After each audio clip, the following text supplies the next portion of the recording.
Ladies and gentlemen, Violent Games here. Today I'm going to be covering Soldier 76. Really quick, I just want to say I'm sorry for the hiatus. I was recently sick, so I couldn't really make any content during that period of time because I was pretty freaking miserable. So, without further ado, I'd like to get into Soldier 76's kit, if you wouldn't mind.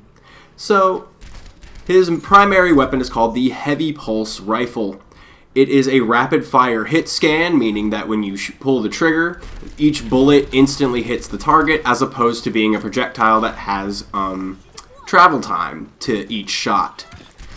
The damage is 5 to 17, or 34 if you're talking about headshot damage, and of course this depends on your fall-off range being 35 to 55 meters.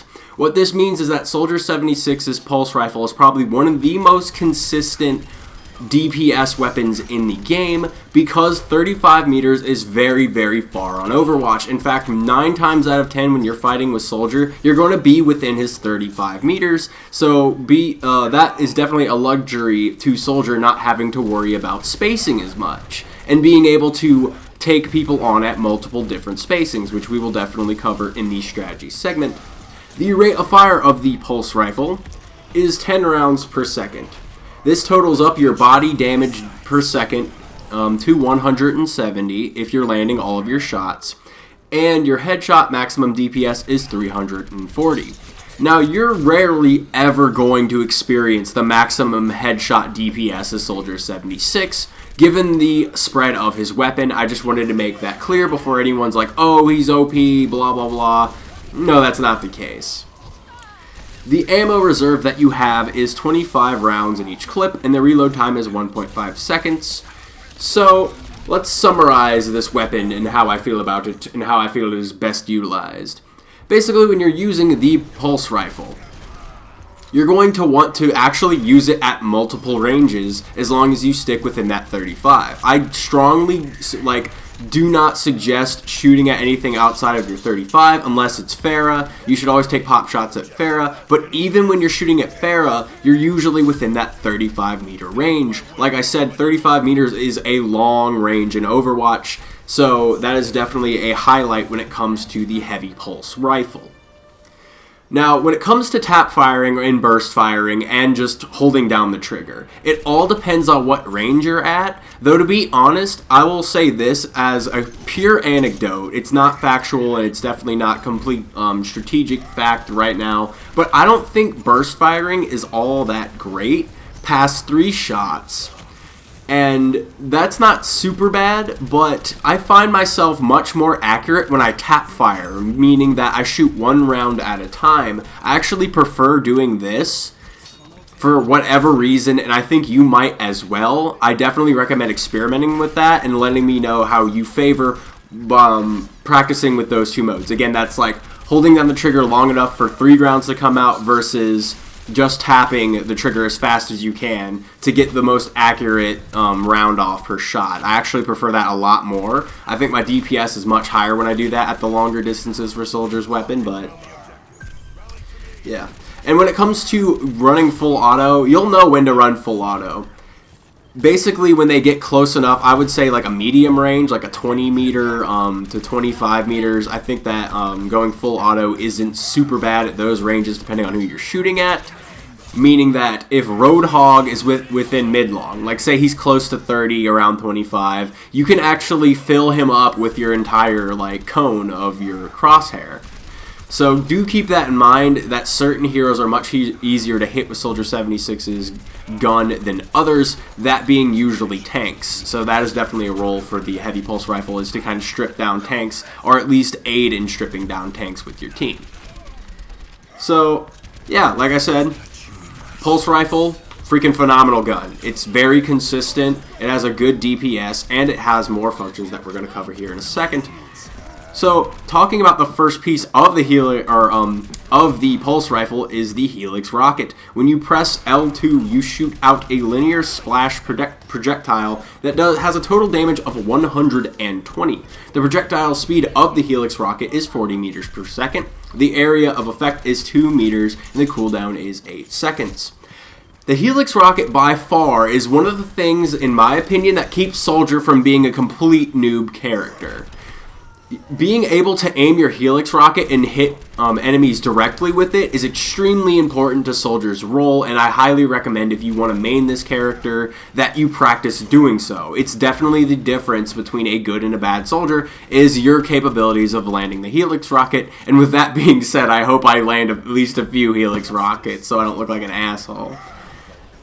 So, ultimately, there's not really a lot to talk about other than the stats that I just said. You kind of want to use this whenever you damn well please, but the one moment that I would recommend using it over all else is when you see an enemy at half health. Because the damage is 120, when most characters are at half health in the game, they will actually die to Helix Rocket. Or even if they're close to half, you hit them with that, you're still bringing them down like by a large margin, but hitting them when they're at half with the Helix Rocket is a much more easier way to guarantee a kill versus them just running off. Like, oh, you hit me with Helix, now I know I need to run away because the fight did not start in my favor.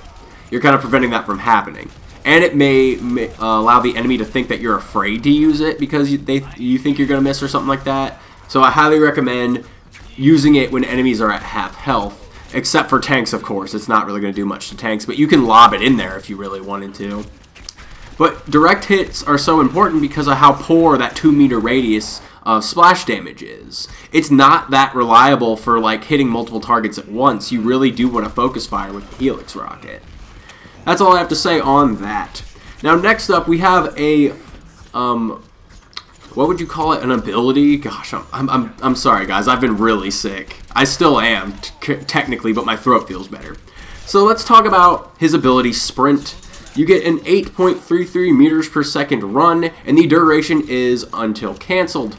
This sprint is so good for Soldier. If Soldier did not have this sprint, I would not consider him that viable of a hero, especially over McCree for mid-range fighting. But his sprint allows him to play multiple roles, which I will definitely cover in the strategy segment. But just keep in mind that when you are going through a sprint, like just imagine this with me. When you're going through a sprint, you don't often want to use your left stick and point it into any other direction because this will cancel it.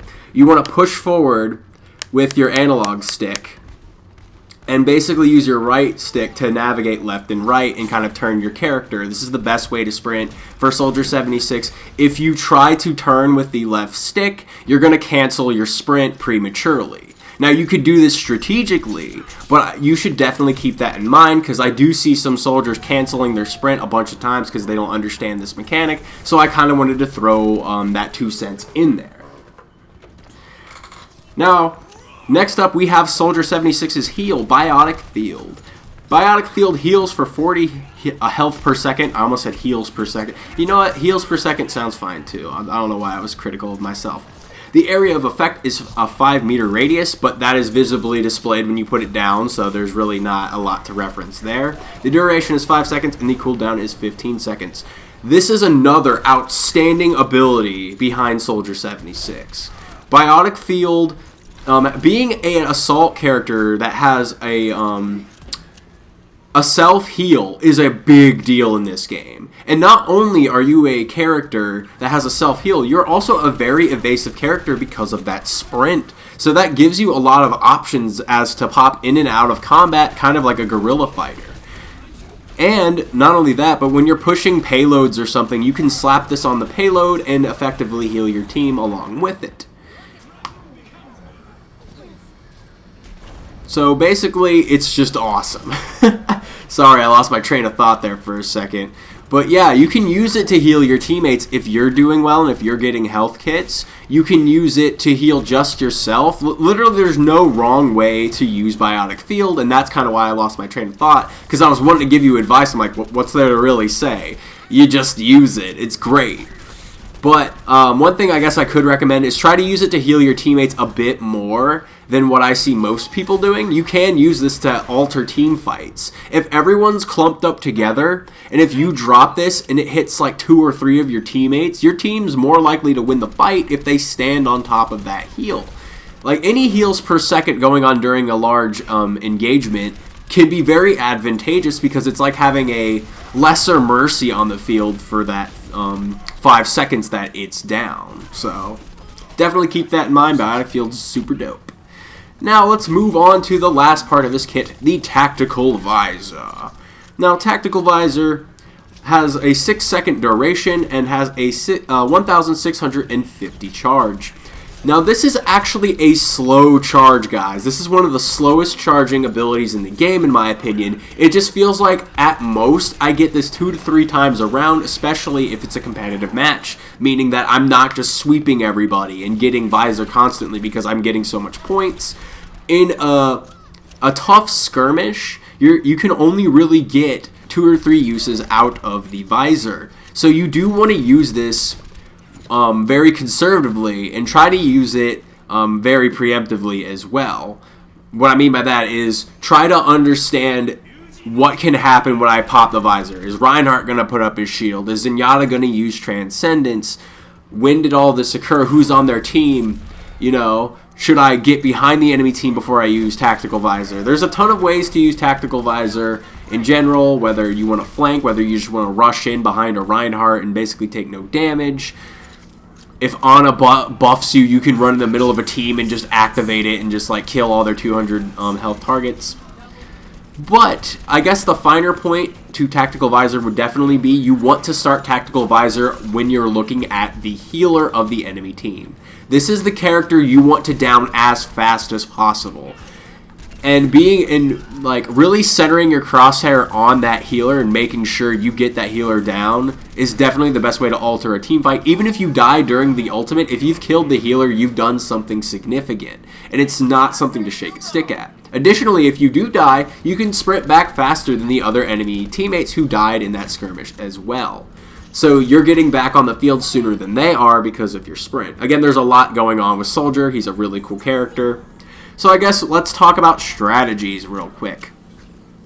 Soldier 76 can be played in multiple different ways depending on what you need at the time. Sometimes he can be a character check. Like say there's a Pharah in the sky. Okay, I'm going to be Soldier 76 and I'm just going to focus on Pharah the entire match. That's one viable way to do it. Another viable way to play Soldier 76, and kind of how I like to play for the most part, is a guerrilla type fighter, which is where you sprint in, stop, deal damage, sprint out, get health, do whatever. You know, just kind of going in and out of the fray. And then the third, and probably another way I play Soldier predominantly, is just playing inside of your teammates and just dealing damage. When you're Soldier 76, you are a primary damage dealer, as it turns out, and your ranges allow you to really be complemented by any team composition that exists. So I definitely recommend keeping that in mind. Also, making sure that you get on top of vertical points and taking advantage of that as well is definitely important. And remember, you can do all of this on the fly because of your sprint. Changing your positioning and your role on the field is very easy with Soldier 76, more so than a lot of other heroes in the game, and that is a huge benefit. Now that that's all covered, let's talk about your ideal matchups, your counters, things of that nature. Now, Soldier has a lot of neutral encounters in my opinion, but certain characters that kind of stick out in my mind as characters that can kind of, you know, beat your ass, like definitively, are definitely snipers like Hanzo and Widowmaker, and also any tank character that kind of closes the gap on you. But then again, that's also kind of a neutral encounter. You know, it's really hard to say for Soldier. I'm trying to say this off the top of my head, but it's actually kind of hard because Soldier 76's kit allows him to deal with multiple different enemies. Like, for example, you could argue that Reaper is a counter for Soldier 76, and most times I would agree with you. If Reaper preemptively closes the gap on Soldier, Soldier's going to have a hard time getting away in time in order to heal him. But if Soldier preemptively sees Reaper, he can space himself out accordingly and actually win that fight with ease, especially if he lands his Helix Rocket. So, ultimately, I would say that most characters are a neutral matchup to Soldier 76, except for one character. I think McCree, by far, is the one character that seems to be able to deal with Soldier 76 very effectively. I think it has something to do with McCree's headshot damage being so radically high, and because Soldier has a 200 health pool, that can strip him down immediately. And if McCree is in that 20-meter gap, he it's much more likely that if he gets off one headshot, his follow-up shot's going to be enough to kill. And Fan the Hammer works extremely well against Soldier 76, at least in my experience when I was playing McCree. So watch out for McCree. All the other heroes are kind of neutral in my opinion. Yeah, technically you could get hooked by Roadhog, but who fucking can't at this point? I mean, except for tanks, I guess, but I don't know. There's not a lot of standout counters when it comes to Soldier 76, so I guess let me know if you think there are some characters that stand out and kill him. I know D.Va can do some work to him, but then again, I feel like it's a neutral encounter every time. It all depends on the soldier in the situation, and if he's getting ganked or whatever. So I'm gonna stop rambling about that now. So let's talk about ideal matchups. I think by far Mei is a good matchup because Mei relies on being very close to you, and if you get any spacing on Mei, like say you see Mei and you just turn around and sprint away, and then you turn back around and start firing on her, you know, in a backpedal type of fashion. That's very, very like good for killing Mei. Just watch out for the icicle. You know, spacing Mei, like most Mei players rely on that, you know, freezing animation. And if they don't get that, then they're going to have a hard time killing Soldier 76. So I think Mei is very counterable with Soldier, especially because his ranges are just far superior to like a lot of the cast. Next person that I think Soldier 76 kind of counters is Lucio and Mercy.